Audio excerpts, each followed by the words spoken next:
El día peor empleado es aquel en que no se ha reído. En Nostalgia bajo la luna, Sebastián Arias Barrera. ¿Qué recuerdo tiene usted de cuando era niño, Sebastián?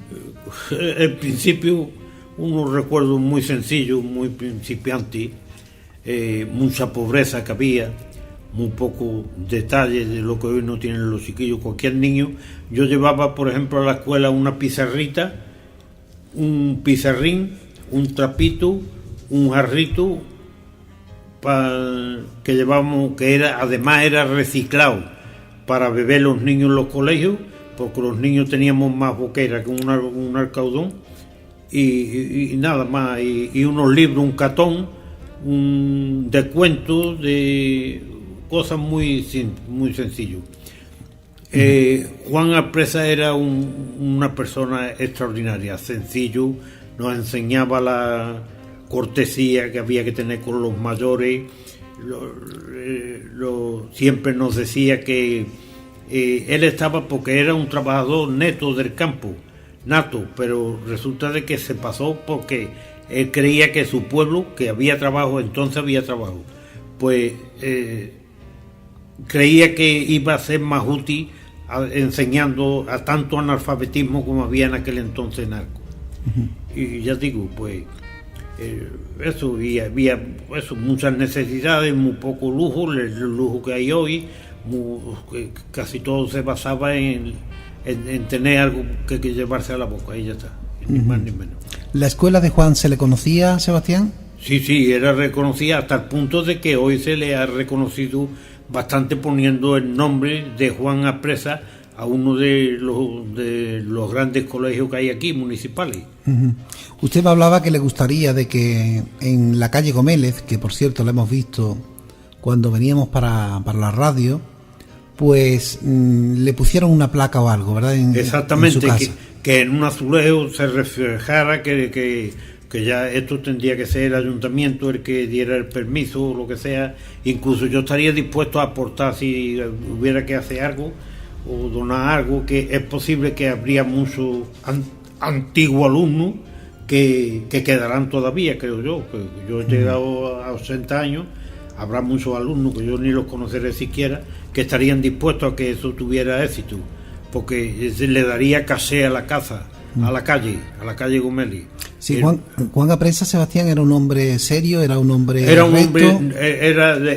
afable, había que llegar se hablaba muy poco, siempre tenía una palmeta en la mano, su gorra encasquetada, y siempre pues tenía una palmeta que yo bueno, precisamente una de las palmetas se las di yo, se las extravió, no sé qué, y me dice, ¿tú tienes un primo que es carpintero? Digo, sí, yo entonces era chico. Y dice, pues dile que me haga una palmeta, y yo se la regalé, pero que yo no la vi nunca pegarle a nadie ni nada. Sí. ¿A qué jugaba cuando era joven? Jugaba, pues salíamos al cerro que había detrás de la escuela, era una habitación, y había una escalerita y era un cerro donde nos enseñaba a hacer una cometa, traíamos caña, traíamos papel y engrudo, que entonces no había tantos tubitos con pegamento ni tantas cosas como hay hoy, y resulta de que cogíamos y nos enseñaba a hacer la cometa con una cuerda, y en fin, a volarla, que eso es un arte también, y yo disfrutaba mucho con eso. ¿Por qué colegio pasó usted? ¿Por la escuela de Juan? ¿Por más colegios? Sí, pasé por la escuela Juan Apresa, luego de ahí me fui a la línea de la Concepción con mis padres, y allí estuve en un colegio municipal de Mariano de Capia, se llamaba, y luego pasé, cuando vine a los 2 años, ya en plena guerra, pues era en el año 38, pues estuve en el Pósito de la Corredera con don Francisco Orellana, y después al poco tiempo pasé a los Salesianos en el Barrio Bajo. Del Barrio Bajo tengo unos recuerdos muy bonitos, por ejemplo, que de allí pasé yo con el Chiculín que era don Manuel Palacio Yuste, un artista como la copa de un pino, muy grande. Y resulta de que había un huertero que tenía allí en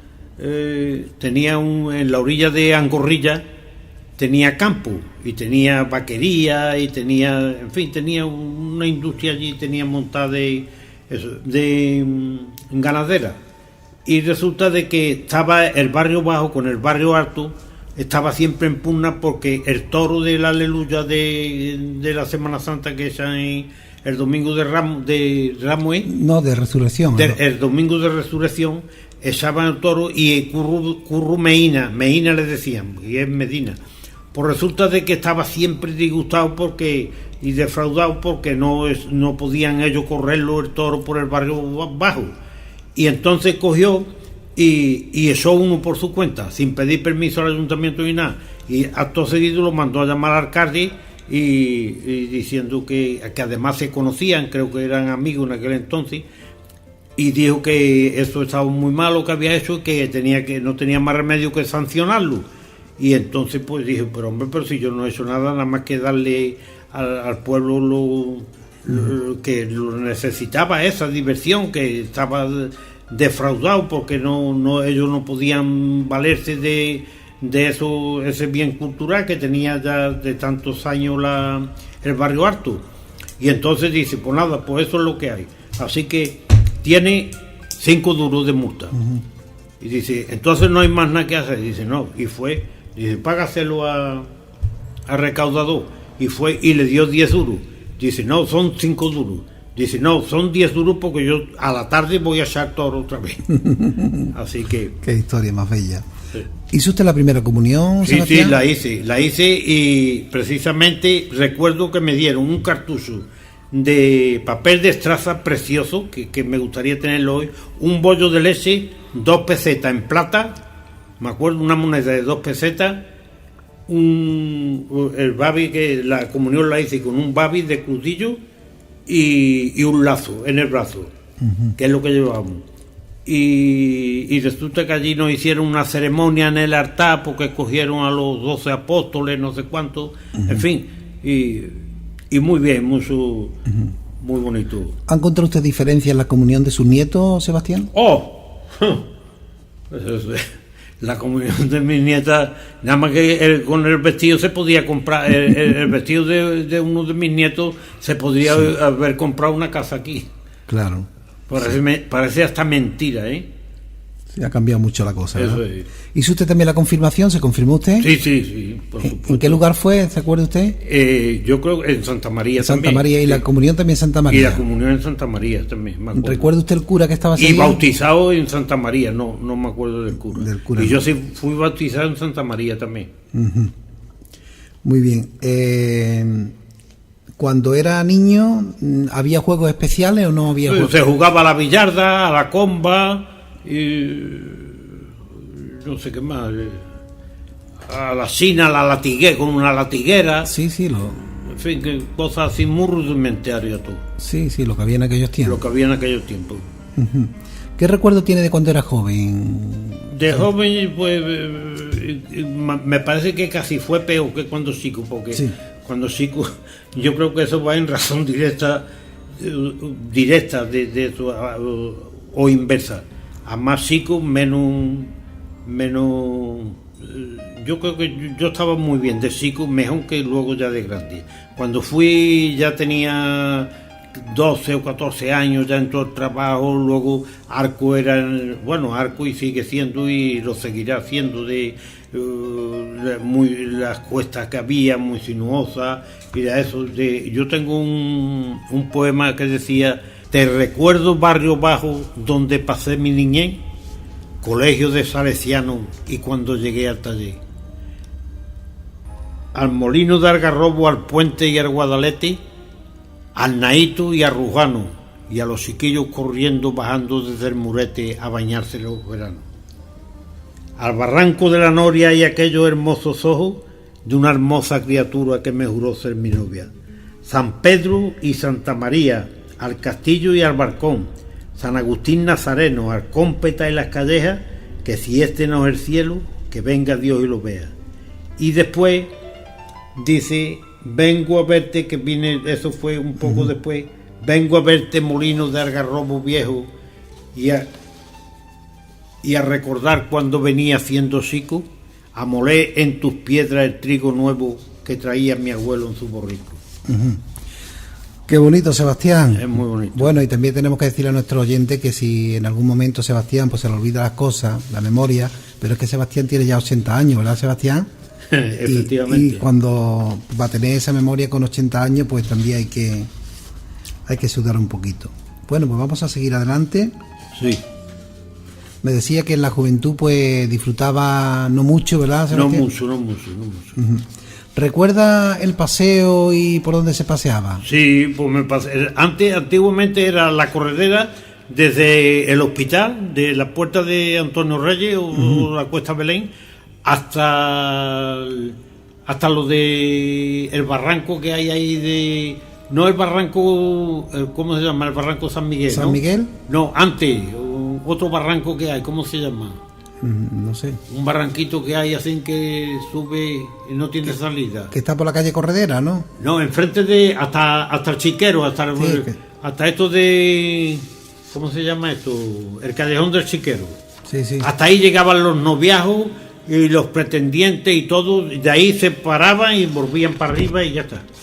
No había otro. Eso es una norma que lo tienen todos los pueblos. En San Lucas pasa igual y así sucesivamente.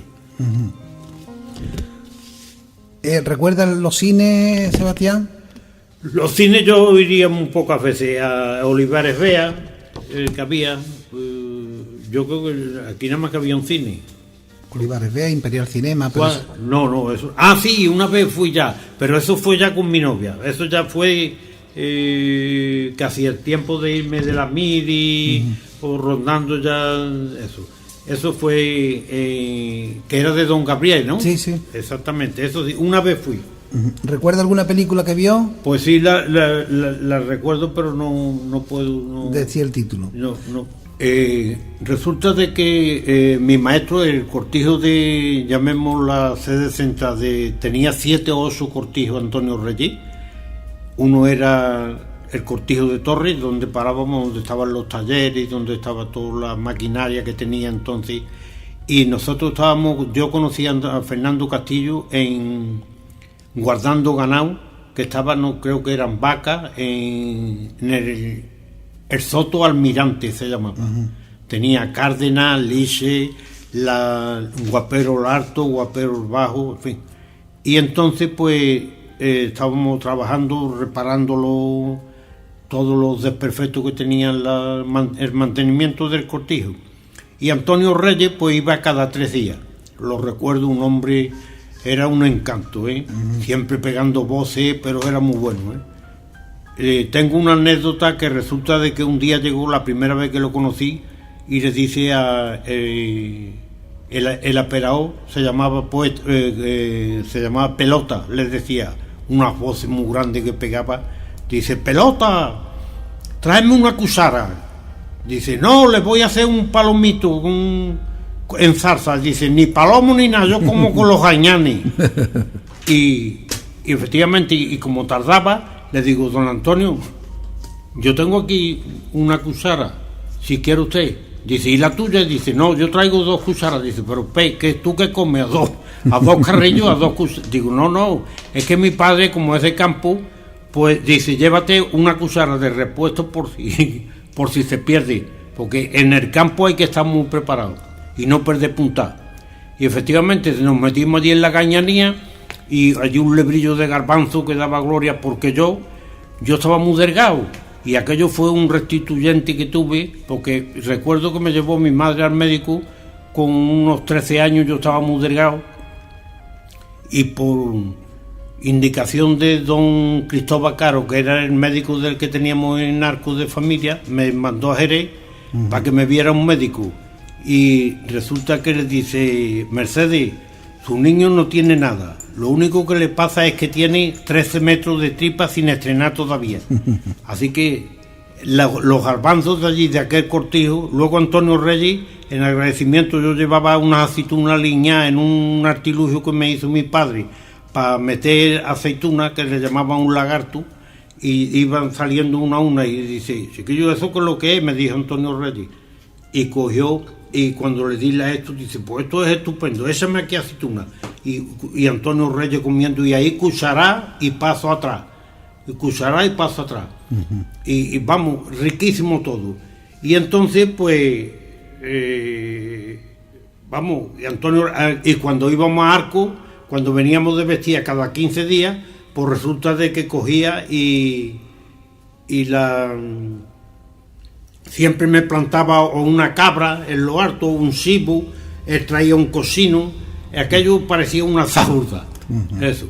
Entonces allí, un día, pues yo estaba allí hablando, yo no lo conocía y salí porque me dijo el maestro Pepe Quesada, que buscara unos tablones por allí en medio que estaba en el Soto Almirante, porque el padre era el capataz de las zahurdas, donde estaban los cocinas, los cerdos, las cerdas de cría. Y nosotros hicimos allí toda la reparación de las casetas y eso. Y entonces, pues me mandó el maestro por allí fuera y me encontré yo que vinieron, estaba el chiquillo Fernando Castillo, que tenía un año, creo que tenía un año más que yo, y me dice, ¿dónde vas? Dice, aquí estoy buscando que me ha mandado Pepe para esto.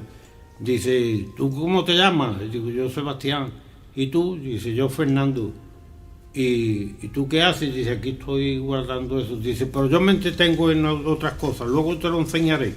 Y a esto viene un muchacho pintando, un muchacho que venía, porque Daniel Vázquez Díaz era un catedrático onubense que vino allí a hacer trabajos de campo con su cátedra. Y cogió y venía corriendo, don Daniel, un toro, que ahí está un toro. Dice, no, hombre, no, si eso lo he hecho yo. Y ya dice, ¿pero cómo? Dice, sí, eso lo he hecho yo. Estaba allí en una cañada y era un toro allí que estaba, que parecía con vida, vamos, parecía, era una cosa extraordinaria. Y se quedó y dice, ¿pero esto lo has hecho tú, muchacho? Y dice, sí, yo hago cosas de estas. Ahora vamos y fuimos a la finca, vamos, donde estaba el caserío, y tenía eso, su padre y su madre a la entrada de la casa, pero vestidos con las ropas normales. Y los tenía hechos de barro, él los reforzaba con un esqueleto que hacía, y luego tenía serpiente, tenía conejo, tenía ciervo, tenía de todo eso en barro. Entonces, a partir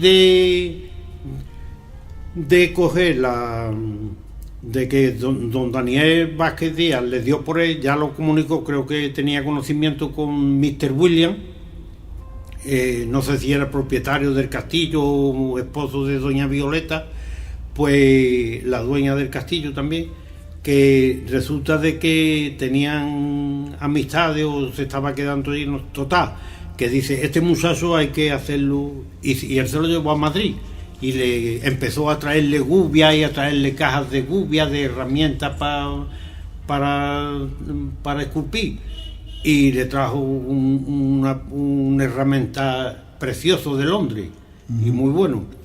Y entonces aquí hizo grupos escultóricos ya, pero lo mismo, como era un artista nato, él no le hacía falta ni eso, él era lo que dice don Daniel, que era un diamante sin pulir, y lo que hacía falta era pulirlo. Se lo llevó a Madrid, pero claro, ya era muy tarde, ya era para empezar los estudios, porque un escultor pues necesita estudios de arte, y entonces pues él ya no pudo absorberlo, y creo que se vino, y otra vez me enteré, ya mucho tiempo después, que se había venido al campo, donde había salido.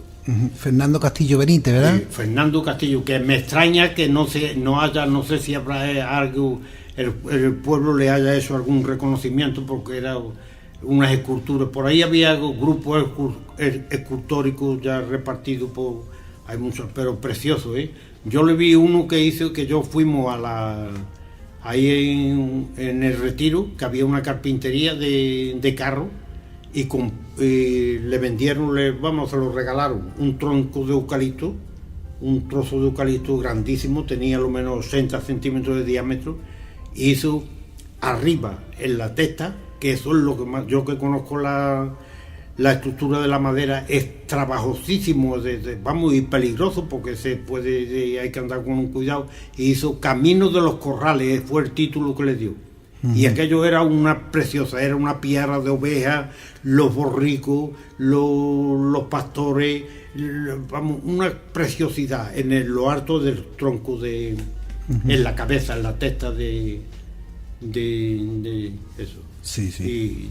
Y por eso digo que me extraña que no se le haya hecho un reconocimiento, haya un libro, recogido un libro de algo que... Yo no sé si le habrán hecho algún reconocimiento, porque ahora mismo yo no lo recuerdo, pero sí que sé que hay familiares suyos. Sí, Leonor, por ejemplo. No, pero hay creo que son sobrinos, familia Domingo Olivera, creo que trabaja lo mismo que hacía este hombre. Ya yo no lo conozco, no sé. Sí, sí, pues eso de reconocimiento, eso no te lo podría decir, sí, porque en verdad no lo sé ahora mismo. Un reconocimiento literario que haya, que hablaran de él, sí, o algo. Sí. Sí, sabemos y todos lo recordamos que la escultura que hacía Fernando Castillo Benítez, pues era una grandes esculturas. Sí. Y un hombre que, bueno, que ahí apareció pues en ese trabajo que hacía en el campo, y era muy importante, sí, todo lo que dijo él. Además lo cogió él de primera mano, estaba acostumbrado a ver lo que era un conejo corriendo, una serpiente enroscada, que las veía yo allí en las ajuras. Yo veía todo aquello, lo tenía lleno de escultura. Todo. Sebastián, con 16 a 20 años tiene varias ocupaciones. ¿Qué hace usted en ese tiempo? Pues hice de peón de albañil, me iba de peón de albañil, estuve otras veces pintando, hice escardando, estuve también escardando, estuve cogiendo aceitunas, pero la última ya con 17 años fue la que me dio ya la puntilla, porque trabajaba en un túnel nuevo que hicieron cuando los túneles, que había un túnel en Arco, bueno, Arco tiene la infraestructura subterránea más grande de quizás de España. Uh-huh. Aquí hay 4 túneles, uno ahí en Bar de Judío, el primero, luego que desemboca ese desemboca allí, ese está no me acuerdo dónde, total, por donde está la cantarería de estos de Juan. De Juanjo, sí. De Juanjo. ¿Y Juanjo viví? No, los mayores no viven ya, los 3 fallecieron. Eso sí. Lo conocía yo de chico, sí, le hacía... Antonio, Juan y José fallecieron, sí. Le hacía de morde para los ladrillos y demás. ¿Cómo se llama esto?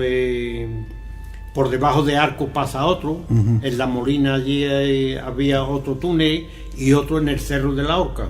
Uh-huh. El Cerro de la Horca, que yo me levantaba todas las mañanas desde el Benito Gatica, bajaba los Caños Verdes y tenía que atravesar el túnel. Uh-huh. El túnel solo, oscuro. Una noche me encontré un hombre de cara, vamos, me daba un miedo atravesar el túnel, porque el túnel no se veía claridad, además a la hora esa. Pero ahí no queda eso, que cuando salía ya del túnel, para llegar a eso, que había 7 kilómetros, pues tenía que pasar el cerrado que se llamaba, donde la ganadería de Curro Chica, que eran toros bravos. Uh-huh. Y yo tenía que pasar por medio de los toros bravos, sí, para llegar allí.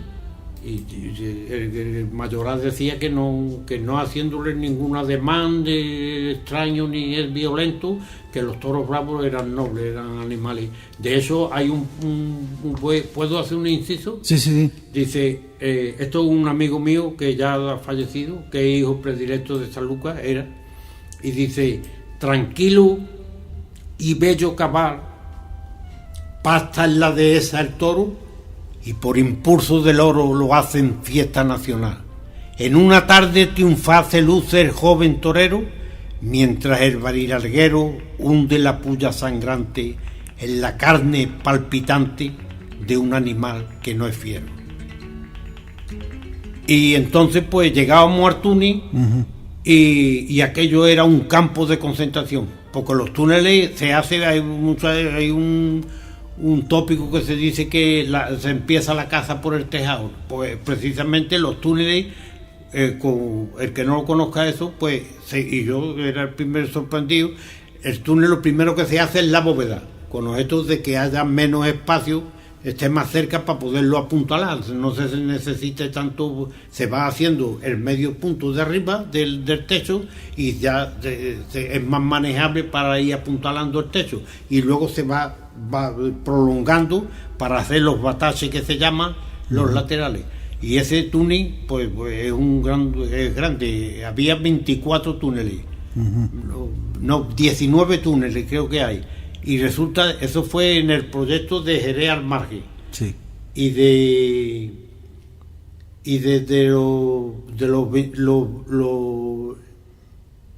el proyecto ese, que lo hizo Primo Rivera, eso costó, el presupuesto era 24 millones de pesetas, lo que vale hoy un apartamento, que solamente el túnel de Zaframagón, que está en Orbera, cerca de Orbera, eso tenía más de 1 kilómetro de largo, y antes no había tuneladora. Eso fue, yo vi en el túnel este de Borno, que es donde yo estuve, vi uno, porque estaba el ingeniero, que estaban pasando los niveles para prolongarlo, y yo estaba siempre con él ayudándole, vamos a ver, como de peón del ingeniero, pues le llevaba los aparatos y cosas esas, y me dice: Seba, tráeme no sé qué, quita de ahí con una pala que había, quitaba, porque tenía que bajar un poco, que allanara un poco el terreno.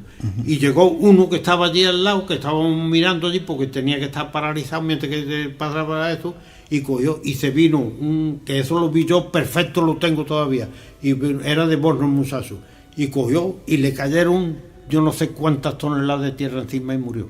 Delante de mí, vamos, que a mí no me cogió eso por una chispa. Era un trabajo y luego toda la pólvora, el agua de noche. Y nos quedábamos en el túnel de noche, ¿eh? Y había que guisarse allí. Yo guisaba lo que podía allí, echábamos una candela y comíamos sardinas, comíamos... Nada, y luego me fui a Cádiz, y aquello ya cambió la cosa. Me fui a Cádiz y fue cuando la explosión. Bueno, trabajé en la casa barata que está frente a la verbena, ahí en la carretera Jerez, y las primeras casas que hicieron, 25 casas, que entonces era una barriada descomunal, porque entonces yo fui de las primeras casas para entonces, y resulta de que fue la explosión de Cádiz el 18 de agosto. Estábamos nosotros, estaba Nazarín, estaba Fernando Castillo, estaba el Canino, el niño Manolo, que era una bella persona, les decían el Canino, que era campanero, un artista, estaba el hijo del alcalde, Nazario Aguilar, había unos cuantos más, Fernando Castillo también, estábamos en la Plaza Cabildo con tantos chistes, las cosas de los chavales y eso, y de pronto fue a las 10:30 de la noche, el 18 de agosto del 47, se iluminó el cielo, la peña, el balcón, sí. Y aquello fue terrible, y entonces pues ya pues empezaron a pedir médicos por la radio, en fin, y ya pues al poco tiempo, a los pocos días, me fui con Paquito Vega a Cádiz a trabajar. Yo me coloqué en un taller de carpintería muy bueno, pero de momento entré para el manicomio porque teníamos que hacer cosas de carpintería urgentes allí, y me mandaron al manicomio, pero no de locos, para trabajar también la carpintería que estuve. Pero del manicomio tengo los enfermos mentales, hay algunos que era... Yo vi una señora que estaba sentada en un pasillo y se cortó un pico del delantal, un delantal que tenía negro, estaba allí sentada la pobre, allí en el suelo siempre estaba, digo, porque no se sienta usted aquí, dice, aquí estoy más blandita, estoy bien en el suelo. Y se estaba cortando un pico, digo, pero ¿esto para qué lo estoy cortando? Y dije, para echarle el remiendo aquí. Y le estaba cortando un trozo del mismo delantal. Y otro día pues estaba un enfermo de esto, no me gusta decir la palabra loco, y dice, y venían unos pocos de jóvenes con bata y eso, que venían haciendo una inspección allí porque creo que eran estudiantes de medicina, Y entonces pues me dice, ¿tú qué estás haciendo? ¿Tú estás aquí en el de esto de forma? Digo, no, yo estoy de carpintero. Dice, ¿y tú? Le dijo al muchacho, uno que estaba allí, dice, sí, yo estoy aquí de loco. Dice, bueno, hombre, pero no, yo lo que quiero que... ¿Y qué es lo que... aquí qué haces? Dice, aquí estoy ayudando, ¿qué me hace? Estoy entretenido, que yo no estoy loco ni nada, vamos, pues vamos. Y dice, hombre, ¿y esto qué cosa más rara? ¿Esto que tiene aquí esto qué es? Dice, este es el número de entrada, porque todos llevaban aquí sí, en un babi, todos tenían un babi azul, y tenía un numerito aquí, y tenía un número bordado, no sé cómo sería, y dice, esto es el número de entrada de esto, dice, pero es que todos lo llevan en azul, dice, y tú lo llevas en colorado, dice, porque me llamo Domingo. Dice, bueno, pues está bien. Y ya digo, y entonces era la hambre, había mucha hambre, eran tiempos muy difíciles. Mucha lucha, ¿verdad? Mucha lucha.